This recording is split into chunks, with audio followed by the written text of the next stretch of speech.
तो रूस का सीक्रेट प्लान क्या? यूक्रेन होगा खंड खंड। यूक्रेन में सैन्य बफर जोन बनाने की तैयारी है। बफर जोन के लिए लगातार हमले हो रहे हैं। यूक्रेनी फ्रंटलाइन को पीछे ले जाने की योजना है। रूस की सेना यूक्रेनी पोजीशन को टारगेट कर रही है।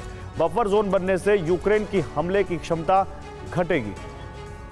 तो ये बफर जोन को लेकर जो बात हो रही है वो तो हम लगातार कह ही रहे हैं, लेकिन बफर जोन पर क्या अमेरिका और यूक्रेन मानेंगे? सबसे बड़ी बात यह है क्योंकि रूस कह रहा है कि जितना इलाका उसने कब्जा कर लिया वो बफर जोन, यानी बफर जोन इनडायरेक्टली रूस का इलाका।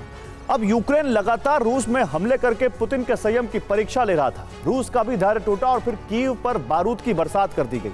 250 से अधिक ड्रोन और इस्कंदर मिसाइलों से इतना तूफानी हमला हुआ कि कीव में एयर डिफेंस लाचार हो गए। कीव में कई जगह धमाके हुए।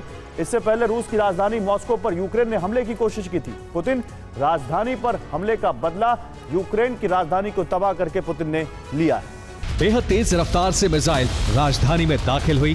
कीव के एयर डिफेंस से मिसाइलों को गिराने की कोशिश शुरू हुई। UEM Jaipur is a perfect target for prospective students aspiring for good jobs, good education with future-ready skills. Ukraine में मौजूद फाइटर जेट्स ने भी उड़ान भरी। यूक्रेन ने 6 इस्कंदर मिसाइल को हवा में नष्ट कर दिया। 128 ड्रोन भी आसमान में ही भस्म हो गए। 117 ड्रोन को इलेक्ट्रॉनिक जैमिंग से गिरा दिया गया। रात 10 बजे से शुरू हुआ हमला सुबह 4 बजे तक जारी रहा।